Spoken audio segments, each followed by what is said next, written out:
12 रबीउल अव्वल पर सवाब की नीयत से लोगों को खाना खिलाने की नीयत तो कर ली, लेकिन उसके बाद हमारे घर में एक बहस छिड़ गई कि खाना कौन बनाएगा, क्योंकि पिछली बार हमने जिससे खाना बनवाया था वो हमारे म्यार पे नहीं उतरा था और हमारे पाए सारे तकरीबन जाया हो गए थे। तो इस बार काफी बहस के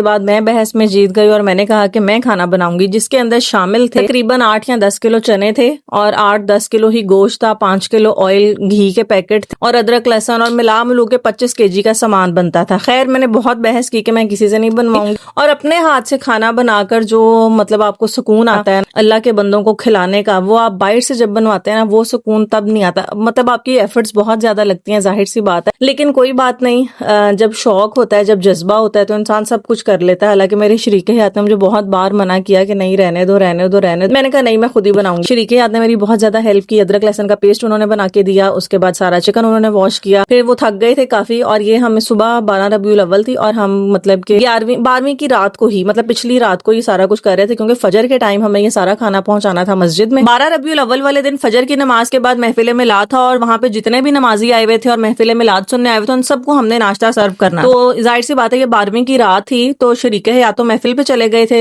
पहले वो मेरे साथ थे, तकरीबन 12 बजे तक वो घर थे, उन्होंने सारा मेरे साथ काम करवाया और उसके बाद वो महफिल पे चले गए अपने दोस्तों के साथ और मैं घर में अकेली थी और बच्चे सोए हुए थे। तो मैंने सबसे पहले चने वो मुझसे बॉईल करवा के गए थे और फिर जब वो चले गए तो मैंने अपना काम शुरू कर दिया था, तकरीबन 1-1:30 बजे तक शुरू कर दिया। पहले मैंने 5 केजी घी खोला, वो डाला, इसमें घी बहुत ज्यादा डलता है, और उसके बाद साबुत गरम मसाला डाला, सारा ही साबुत गरम मसाला डाला सिवाय जीरे के, और लहसुन अदरक के पेस्ट को और गरम मसाले को हल्का सा मैंने फ्राई कर लिया। ब्राउन बहुत नहीं करना, जब खुशबू आने लगे दोनों चीजों की तब आपने चिकन अंदर डाल देना और चिकन को इतना आपने पकाना है कि चिकन जो रेड था उससे वो टर्न होकर व्हाइट हो। जब चिकन आपका व्हाइट हो जाएगा तो आपने इसमें अगर थोड़ा पानी वगैरह डालना है तो आपने ना चनों का जो बॉईल किया हुआ पानी है वही यूज करना है, बाहर से कोई पानी यूज नहीं करना। अच्छा, मसाले इसमें बहुत बेसिक से जाते हैं, काली मिर्चें जाएंगी, चिली फ्लेक्स जाएगी, भुना कुटा जीरा जाएगा और भुना कुटा सूखा धनिया जाएगा और नमक जाएगा, सिर्फ यही मसाले जाएंगे, ना इसमें टमाटर जाएगा, ना अदरक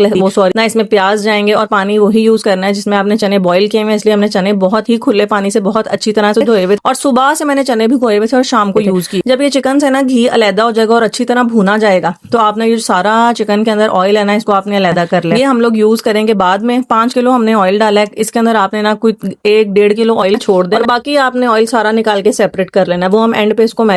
सर्विंग के टाइम यूज करेंगे। अक्सर आप लोग चने लेने लाहौर में तो यही सीन होता है कि हम लोग चने लेने जाते हैं ना, वो अलग से तरी इसके अंदर सर्व करते हैं और चनों का जो असल जायका है, असल जो उसका मजा है वो उस तरी में, तरी के बगैर ना उनकी शक्ल होती है और ना उनका कोई जायका होता है। अच्छा, इस पॉइंट तक तो मैंने सारा काम बहुत इजीली कर लिया। जब ये वाला पॉइंट आया ना, चम्मच मेरे पास था छोटा और यहाँ पे मुझे ना हिलाना बहुत ज्यादा हो रहा था मुश्किल, मुझे शरीके हयात की इतनी याद आई कि मेरे घर में कोई भी मर्द नहीं था